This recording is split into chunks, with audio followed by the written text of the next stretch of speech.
We talk about love all the time, right? But what does it really look like when it's put into action? I mean, relentless, sacrificial, get your hands dirty kind of action. Well, today we're going to dive into the incredible story of Amy Carmichael, a woman whose entire life was a powerful and pretty challenging answer to that exact question. And this quote, man, this is really the whole thing right here. This single idea is the engine that drove everything she ever did. It's a huge challenge to how we think, isn't it? That real love isn't just a feeling we have. It's an action. It's about giving. So this brings us to our number one rule, a love that just would not quit. For Amy, this wasn't some nice, fluffy sentiment you put on a coffee mug.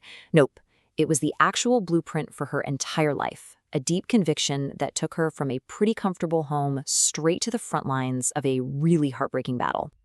Okay, so who was this woman? And what was the journey that so completely defined her life's work? It all kicked off with a call that led her halfway across the globe to a country she would never, ever leave.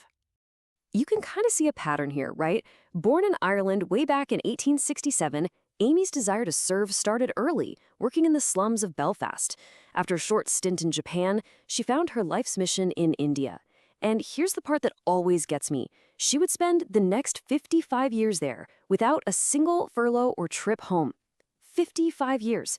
Just let that sink in. That is a whole other level of commitment. So what did she find in India that kept her there for, over half a century?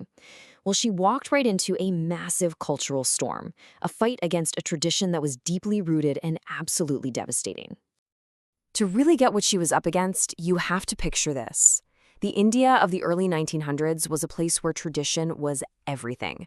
To go against it wasn't just frowned upon, it was incredibly dangerous. It meant you were risking everything to stand up for what you believed was right. She discovered the horrifying practice of temple prostitution.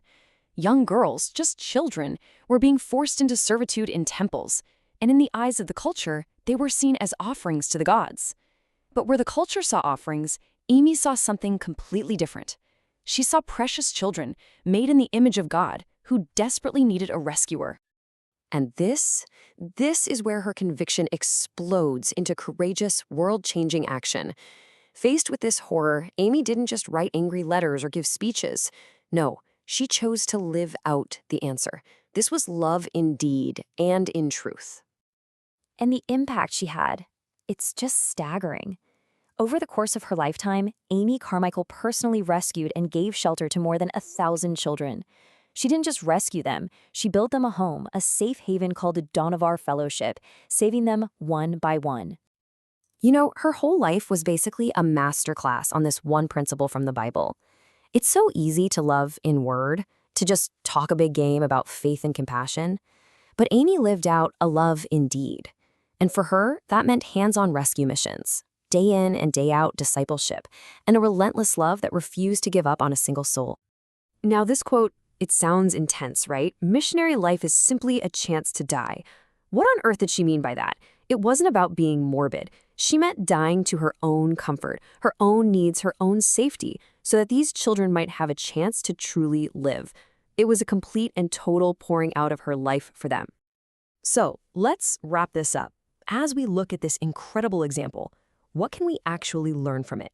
What are the big takeaways for us right here, right now?